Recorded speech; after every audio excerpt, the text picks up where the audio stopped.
Hare Krishna.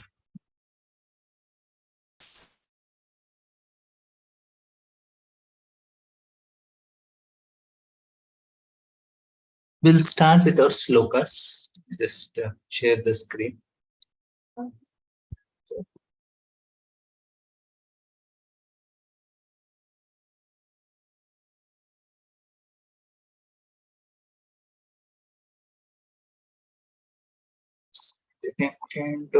Yes. We'll recite the shlokas three times. Varyanesha te prashnaha krito lokahitam napa atmavatsammatah pumsam shrotavyadeshu yah paraha. Varyanesha te prashnaha krito lokahitam napa atmavatsammatah pumsam shrotavyadeshu yah paraha. Varyanesha te prashnaha कृतो लोकहितं नृप आत्मवत्सम्मतः पुंसां श्रोतव्यादेषु यः परः निद्राह्यते नक्तं यवायेन च वावयः धिया चार्तिहया राजन् कुटुम्बाभरणेन वा निद्रायाह्यते नक्तं यवायेन च वावयः धिया चार्तिहया राजन् कुटुम्बाभरणेन वा निद्रया ह्यते नक्तं विवायेन च वावयः दिवाचार्तिहया राजन् कुटुम्बाभरणेन वा तस्माद् भारत सर्वात्मा भगवानीश्वरो हरिः श्रोतव्यः कीर्तव्यश्च स्मर्तव्यश्च इच्छता भयम् तस्माद् भारत सर्वात्मा भगवानीश्वरो हरिः श्रोतव्यः कीर्तव्यश्च स्मर्तव्यश्चिच्छता भयम् तस्माद् भारत सर्वात्मा भगवानीश्वरो हरिः श्रोतव्यः कीर्तितव्यश्च स्मर्तव्यश्च इच्छता भयम् एतावान् साङ्ख्ययोगाभ्यां स्वधर्मा परिनिष्ठया जन्मलाभ परपुंसामन्ते नारायणस्मृति एतावान् साङ्ख्ययोगाभ्यां स्वधर्मा परिनिष्ठया जन्मलाभः परपुंसामन्ते नारायणस्मृति एतावान् साङ्ख्ययोगाभ्यां स्वधर्मा परिनिष्ठया जन्मलाभः परपुंसामन्ते नारायणस्मृति एतन्निर्विद्यमानानां इच्छतामकुतो भयम् योगिनां निपनिर्णीतां हरेर्नामानुकीर्तनम् एतन्निर्विद्यमानानाम् इच्छतामकुतो भयम् योगिनां निपनिर्णीतां हरेर्नामानुकीर्तनम् एतन्निर्विद्यमानानाम् इच्छतामकुतो भयम् योगिनां निपनिर्णीतां हरेर्नामानुकीर्तनम्. Yes, welcome. Very important point what Sukadeva Goswami is trying to tell is in this shloka, in the previous one and this shlokas, that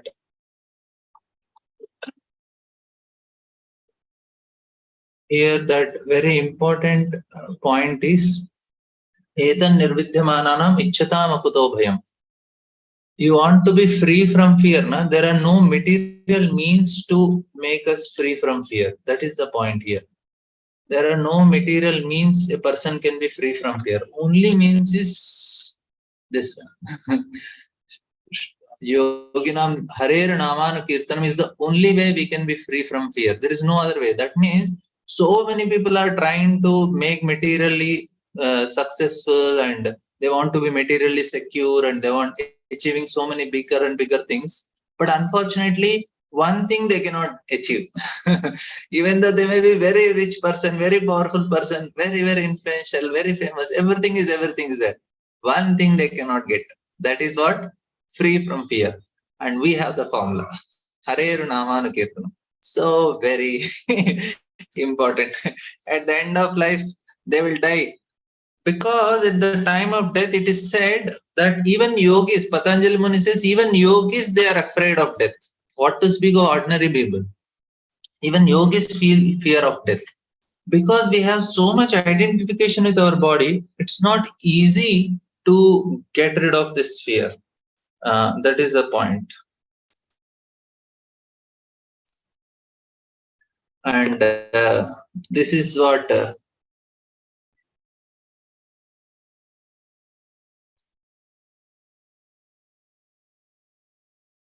this is the point which Krishna is trying to, Acharyas are trying to explain. Of course, Krishna is, yes, Sukadeva Goswami is telling.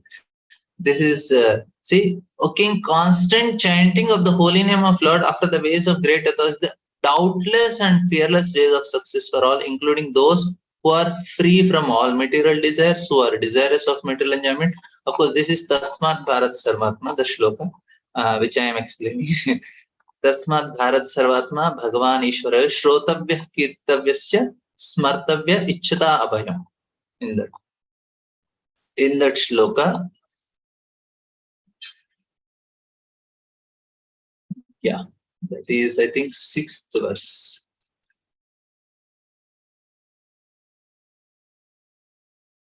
एतावान् सांख्यज्ञां सर्वपरिनिष्ठेन. Yeah, 5th one. तस्मात् भारत सर्वात्मा भगवान् ईश्वरो हि श्रोतव्यः कीर्तितव्यस्य स्मर्तव्य इच्छता अभयम्.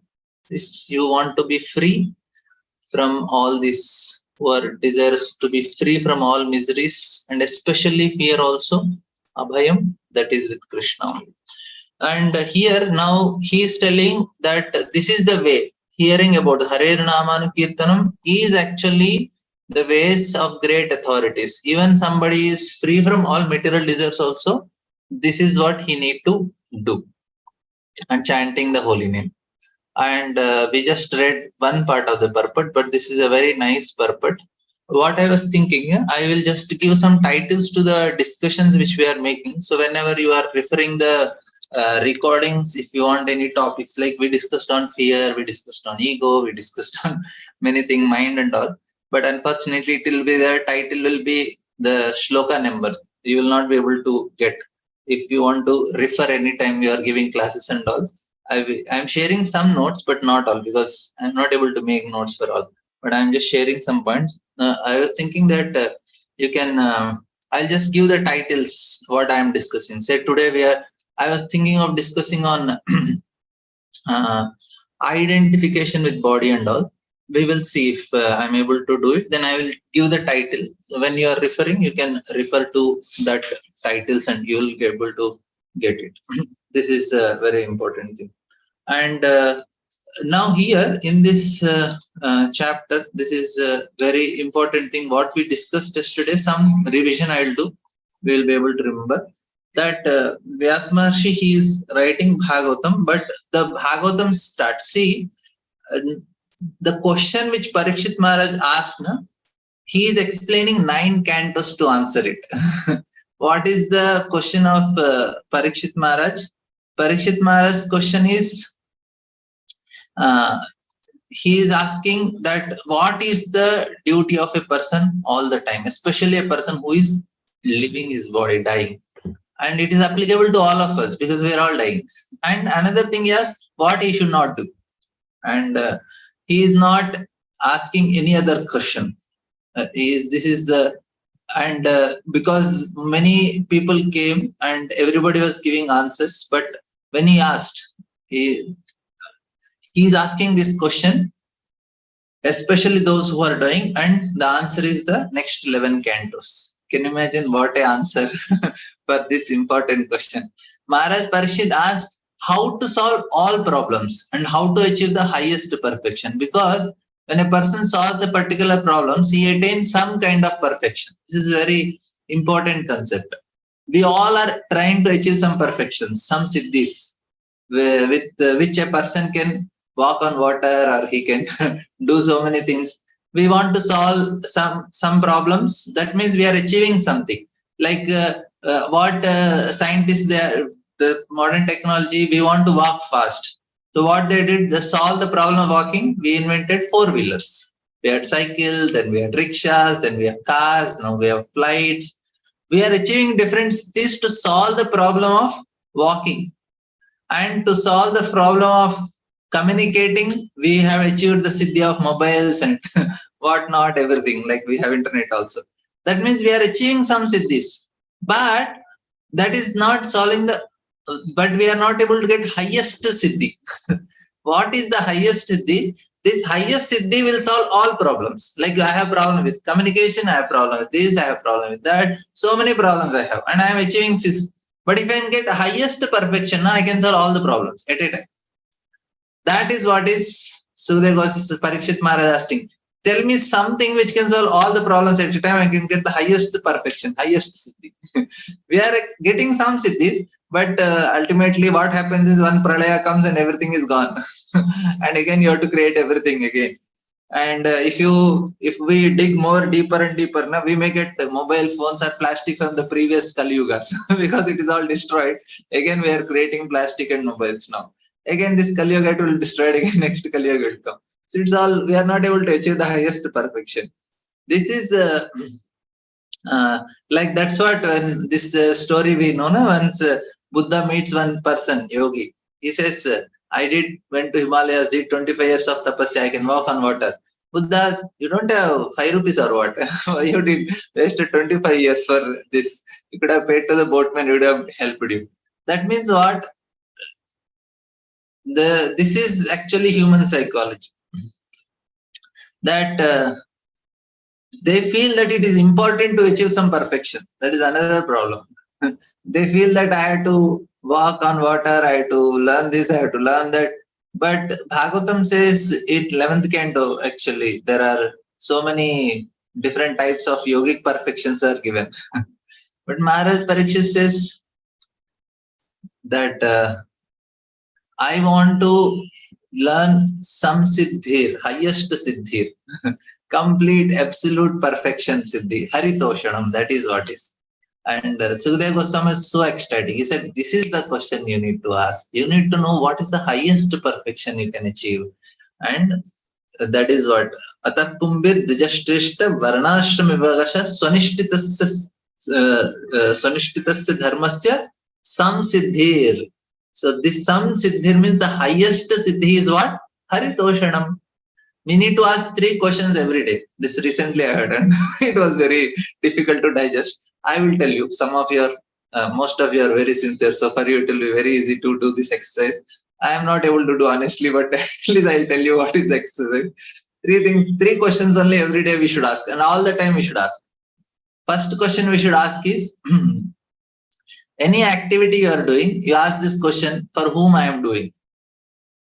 Whole day you should ask this question, whom I am doing this activity for, whom I am doing this activity for. This is the first question. It looks very simple question, not simple. Because when I am doing, if I ask this question, it is so discouraging. I go, because we understand, oh, I am not a devotee only. Don't work for Krishna all the time or Guru. But at least sometime, okay, morning Mangalarti, even chanting, when we ask this question, immediately we become conscious. To ask this question only sometimes is very difficult. Am I chanting for Krishna? Or I just want to complete my rounds like that.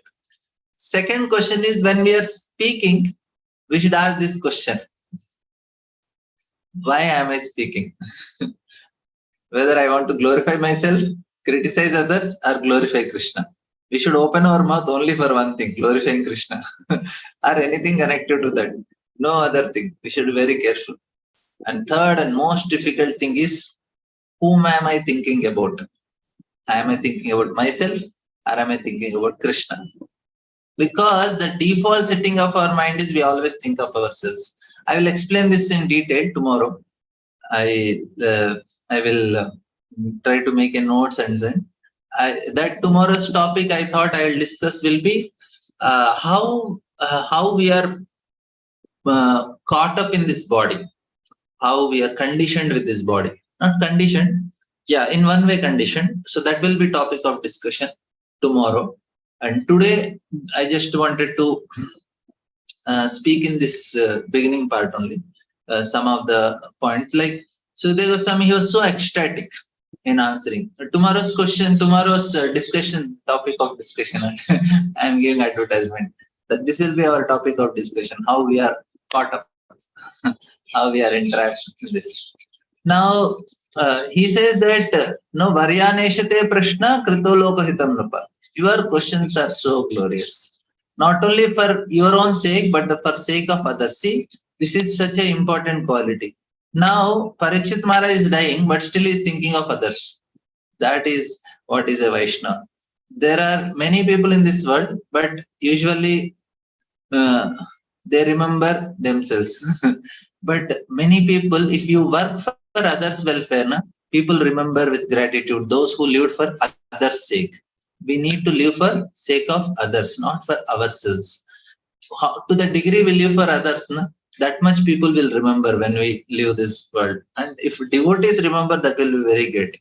And Parikshit Maharaj, he was such a great person. Even at the time of death, is also he is thinking of how to achieve perfection, and he is thinking of others. And Srila Prabhupada says that this is the amazing quality of a Krishna consciousness, Krishna Katha. When one hears about Krishna Katha purifies everyone.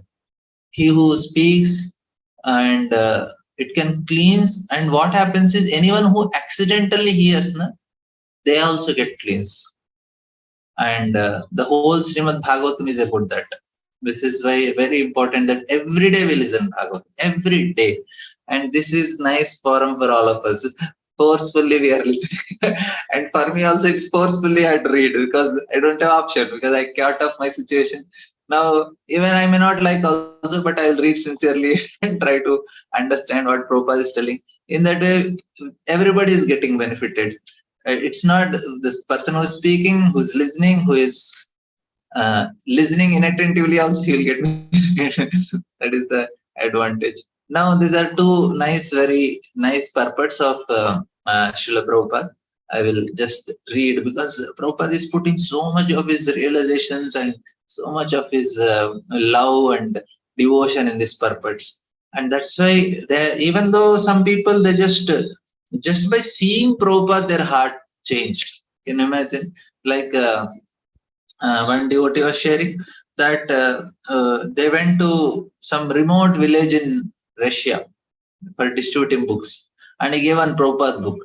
And then that person turned the other side and he saw Prabhupada photo, and immediately he fell flat, and he said, I cannot believe that such a person can exist. First time he's seeing Prabhupada, immediately it touched his heart. He said, I cannot believe that such a person can exist. Seeing Prabhupada means how much his heart touched by seeing Prabhupada. I was thinking, he must be really a very great soul. He could immediately recognize great Acharya. No? For me, it took long time to understand how glorious Prabhupada is. But just one darshan, and after that he started chanting. Finish. Many people, like they just read Prabhupada book somewhere they got, and immediately they started chanting. They didn't have any association and all. And after 1 year, they come and then they start, got association of devotees, like that. And Prabhupada could communicate so nicely. His compassion is so great. Like one time in Rath Yatra, Prabhupada was walking in the Rath Yatra, and suddenly one lady, she was also watching this Rath Yatra, and Prabhupada looked at her, and Prabhupada just with his eyes, he was communicating. The conversation is going on with eyes. Prabhupada is not speaking because they are very far. Kirtan is going on, and Prabhupada is looking at her and says, no, you are not fine. And she is telling, no, I am fine, because this Mataji, she later on told, when I looked at Prabhupada, Prabhupada is looking at me and saying, you are not fine. And I am trying to justify, I am fine. And Prabhupada saying, you are not fine. And Prabhupada is looking at her, and immediately tears started coming from her eyes. She understood, yes, I am not actually fine. I need to come out of this conditioning. I need to surrender to Krishna. So that is power of Prabhupada. And that's why this Prabhupada's purpose is very, very important for us to go through it. A little bit also we make an endeavor to understand. The Prabhupada is trying to explain, and we will understand them more and more deeper. If we are morning sadhana is good. If I have chanted nicely morning and then we sit in the class, then what Prabhupada is saying directly will enter into our heart, and it will make a change. That's what we want. Our heart should be changed. At the end of the day, what we have achieved is change of heart, which cannot be seen externally. The desires, the thoughts, the everything. Like we have the story of Mrigari. How much he could change. He's not even harming an ant also. That's the transformation by chanting the holy name. That's what here authorities are telling. That etan nirvidyamananam ichtam yoginam nipan harer namanu kirtanam. We'll see what Prabhupada writing further. This verse, Srila Sukadeva Goswami recommends the transcendental chanting of the holy name of the Lord. By offenseless chanting and hearing of the holy name of the Lord, one becomes acquainted with the transcendental form of the Lord, and then with the attributes and with the transcendental past tense. This is where we read. Nama Rupa Guna Lila. And I met one Russian devotee. He just freaked out. And then later on he came to Krishna consciousness. And then he said, now when I sit, and he does 24 hours kirtan, he is in that Russian devotee. He says, when I sit for hours and hours doing kirtan, 6 hours they do, they have shifts. He says, I immediately feel so much change in my heart. It's so ecstatic, so blissful. I was also feeling, when will I be able to do 6 hours kirtan? But I'm not so much into kirtan. I said, I can sit and read and make notes and give a class, but kirtan for so long, it's really amazing. I was so inspired. He was telling, so satisfying, so purifying, and you feel so calm and so blissful. And Prabhupada writes, Srila Jiva Goswami instructs that chanting of the holy name of the Lord should be loudly done, and it should be performed offenselessly as well, as recommended in Padma Purana. One can deliver himself from the effects of all sins by surrendering himself unto the Lord. One can deliver himself from all offenses at the feet of Lord by taking shelter of his holy name. But one cannot protect himself if one commits an offense at the feet of the holy name of the Lord. Such offenses are mentioned in Padma Purana as being 10. So Prabhupada is explaining this. Now, another thing is, okay, if Kirtan is important, why we have to chant a fixed number of rounds? This is a question. So somebody want to answer? We'll read this and you think about the answer. And here Prabhupada is mentioning all the offenses, 10 offenses. We'll not read all of them because you all know about the offenses. But we'll just read the last one.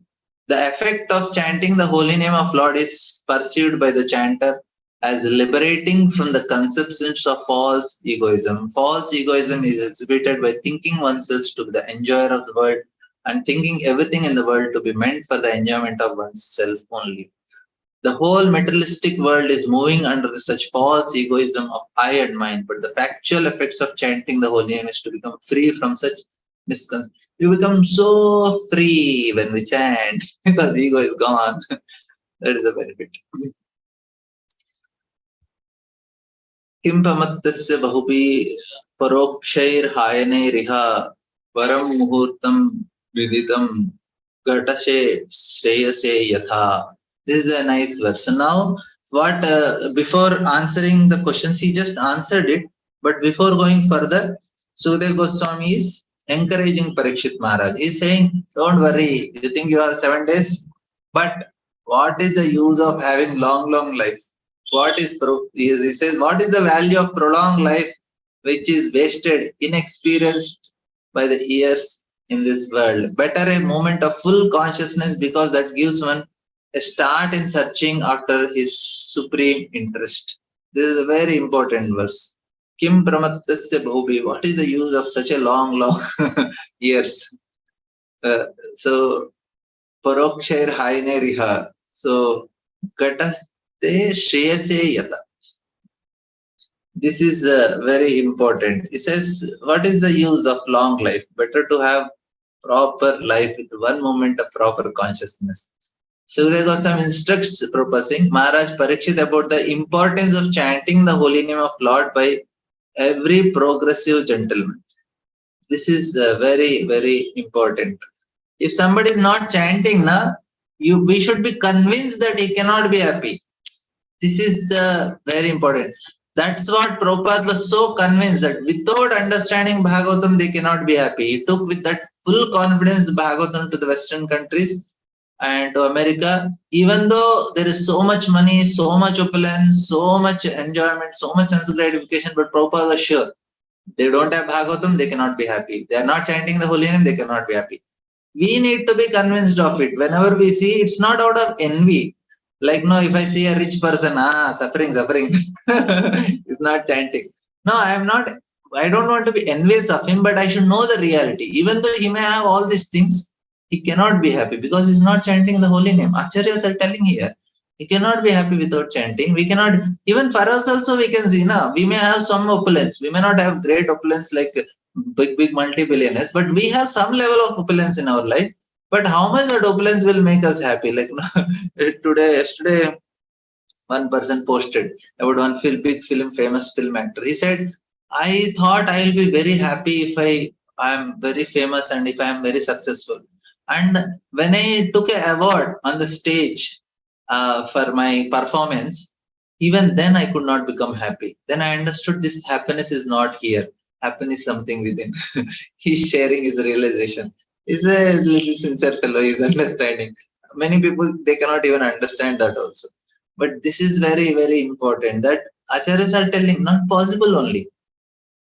Progressive means you have to chant. In order to encourage the king who had only 7 remaining days of life, Srila Sukadeva Goswami asserted that there is no use in living hundreds of years without any knowledge of the problems of life. Better to live for a moment with full consciousness of the supreme interest to be fulfilled. The supreme interest of life is to return home back to Godhead, where life is eternal with full of knowledge and bliss. Those who are bewildered by such external features of material world and are engaged in the animal propensities of eat, drink, and be merry type of life are simply wasting their life by the unseen passing away of valuable years. This is it. So much they're so ignorantly going towards death. They don't understand only, and very very unfortunate. Problem is na that when people die, we see who are on the top. We don't see the people who are down. We always see, these are enjoying, these are enjoying. That is the trick of Maya. Maya will not let us see, what happened to the previous top people. They are already gone. That we cannot see. We only see the top people now, and we think, they are enjoying. I'll also try. They are enjoying it. That is the problem. Prabhupada says we should know in perfect consciousness that human life is bestowed upon the conditioned souls to achieve spiritual success. That's all. And the easiest possible procedure to attain this end is to chant the holy name of Lord. In the previous verses, we have discussed this point to a certain extent, and we must further be enlightened on the different types of offenses committed unto the feet of holy name. Prabhupada says, Srila Jiva Goswami Prabhu has quoted many passages from authentic scriptures that have ably support the statements in the matter of offenses at the feet of the holy name. And then he gives references that this is heavy references. Srila Jiva Goswami has proved that one can be liberated from the effects of all sins simply by chanting the holy name of. Quoting from Markandeya Purana, Srila Sri Goswamiji says that one should neither blaspheme the devotees of the Lord nor indulge in hearing others who are engaged in belittling a devotee of Lord. Very, very serious offense. We should be very careful. Because what happens now, we may think, nothing happened. I heard so many negative about so many devotees. Nothing is happening only. What is happening? We are losing our Sukruti and our pure devotional faith that reduces. We cannot see it so externally and we don't feel. I am waking up early morning, I am doing my chanting. But the depth of our chanting, the quality of our chanting has already reduced because we already heard negative about others.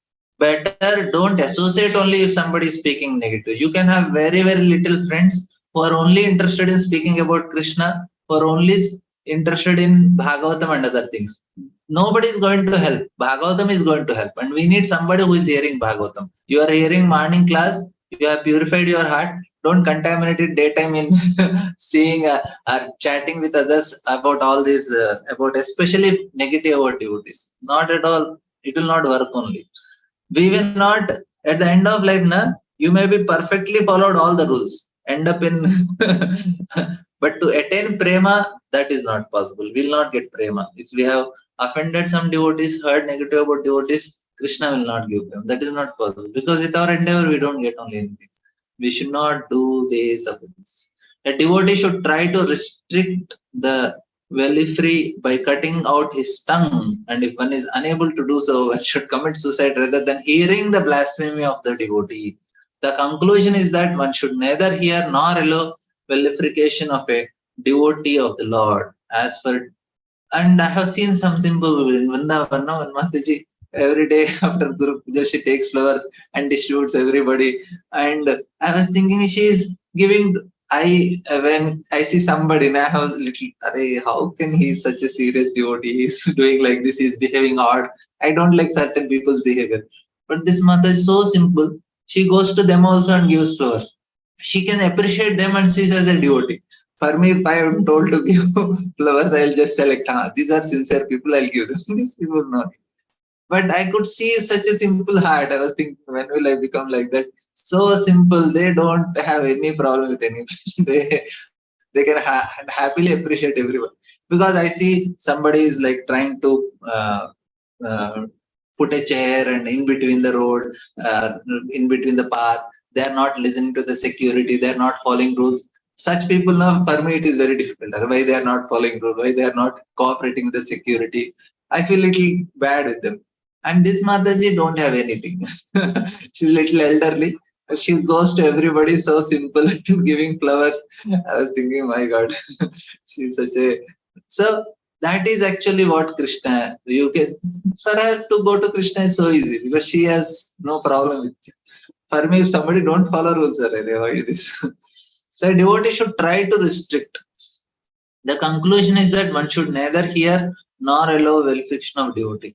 As for distinguishing the Lord's holy name from the name of the demigods, the revealed scripture disclosed that all extraordinarily powerful beings are but part and parcel of the supreme energetic Lord Krishna. I asked some devotees, oh, are these Babas and Gurus, no, they are also able to fulfill the desires of people. And how come? And no, they go to these Babas and they say, okay, it will happen to you, and it's happening. And not only very far, I have my own uncle who also does some things, and things happen also. And truly happened for people, and for my family also it happened. And he says, you just surrender to me, I'll take care of you. And I used to think, but somehow because of him, I came to Krishna consciousness because I asked him something, he did not give it. Then I got doubt. If he is supremely powerful, why he did not give what I want? I said, this is bogus. I don't want him. And I came to Krishna consciousness, fortunately. Means he is the cause, but cause means he cheated that way. I was with Krishna only beginning, but in between got deviated. I went to him and then come back to Krishna. But the point is how they are able to fulfill. So this is another question. Any of you want to answer? How these Babas, yogis, they are able to fulfill the desires of others. If demigods, it is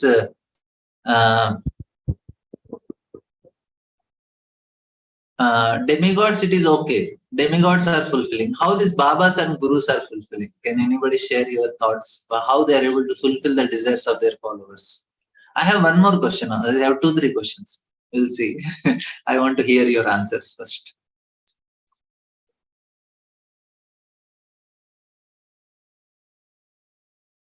Yes, simple Mataji. Experts' opinions I want to take. Hare Krishna Prabhuji, Dandavat Pranam.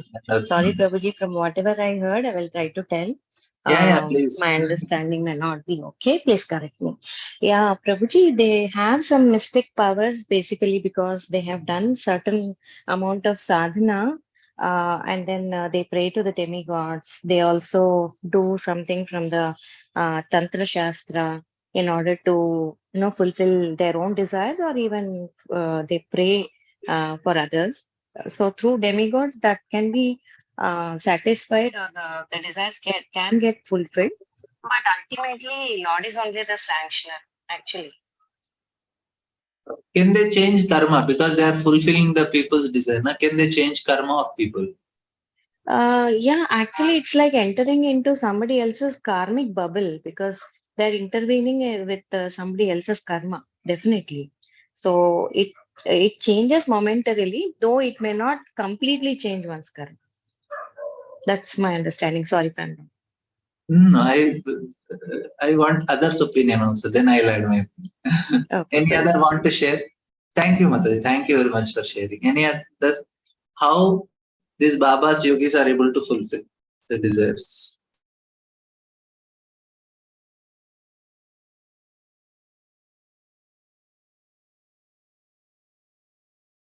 Okay, Sarita Mata is saying they cannot fulfill. But people are going and they are getting their desires fulfilled also.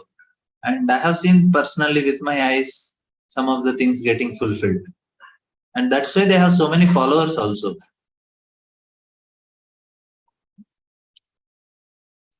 Any opinions? You can try some answer. how they are doing. There's nothing wrong. You can, if somebody asks you in your group or somebody is asking, and Chandipriya says they can read the mind of uh, the people with their power, but they cannot reach to more subtle level, that is soul. Yeah, they cannot reach, but they are able to help now. They have some yogic powers. Yeah, that is true. They are trying to satisfy lusty material desires. That is also true. But how they are able to fulfill, that is my point. Okay, I will only explain my little understanding. Yes. Gaurang, okay. Prabhu, I'm sorry, Prabhu, Dhanavad Pranam. Then, Krishna is fulfilling their desire there. He's empowering them and giving them those powers. yes, Krishna is empowering even them also. That is one important point. And what Champaklata Mata is also tell, that is also important. Any other points? Okay. What happens is these people, they have acquired certain powers with their own tapasya. And when they fulfill the desires of the people who are coming to them, they are sharing their pious credit with them. They lose their power. Whenever they are fulfilling the desire, what they are doing, they are giving their powers and nullifying these people's bad karma and fulfilling it. Like say, if I go to somebody goes to a yogi, Babaji, and he says, I have my health problem, you cure me. And then what he does, okay, I'll cure you, and he cured. But what happens is he is losing his powers. He might have acquired something by his own tapasya, but he will lose his credits. That is actually what happens.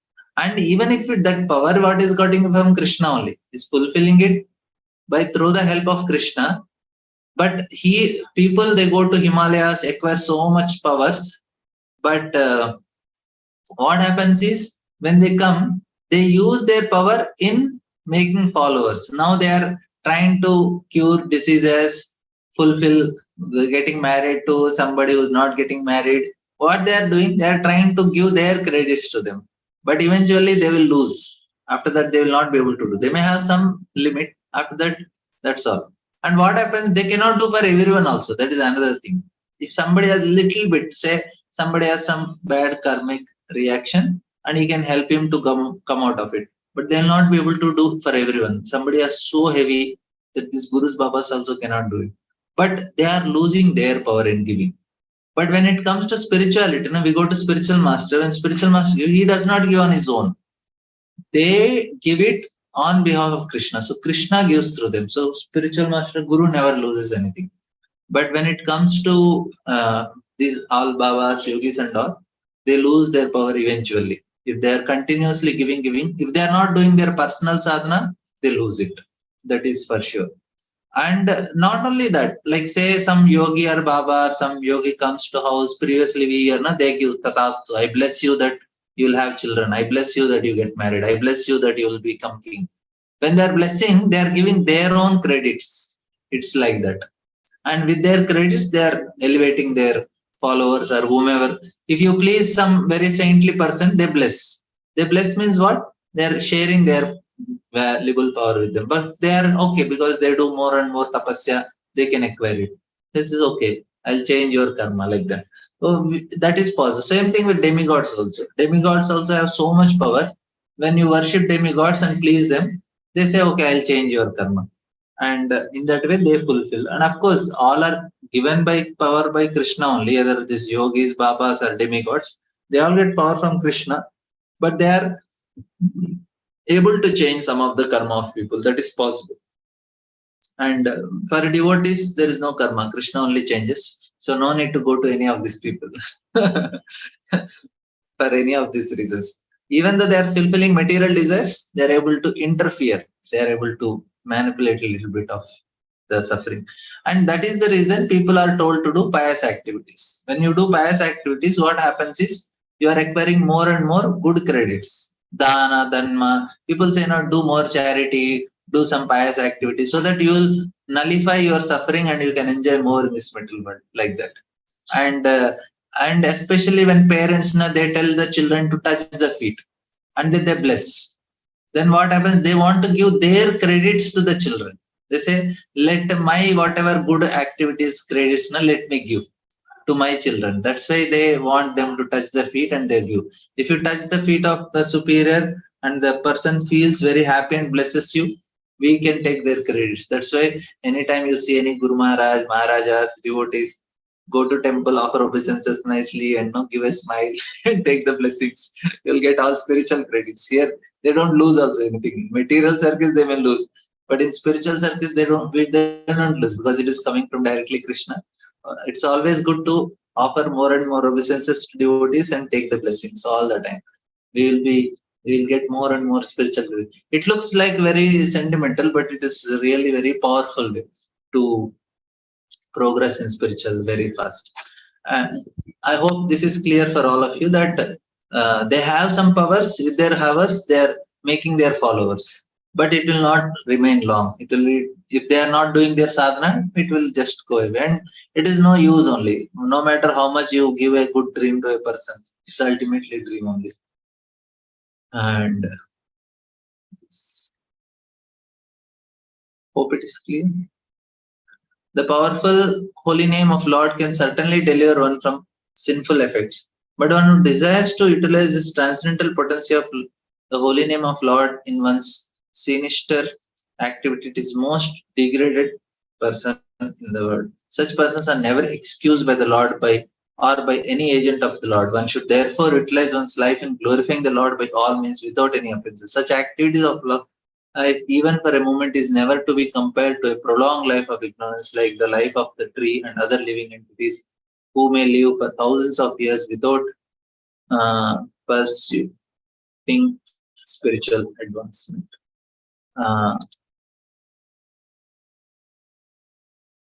Krishna, it is just make followers. The question is, will Krishna be pleased with them for sharing good karma?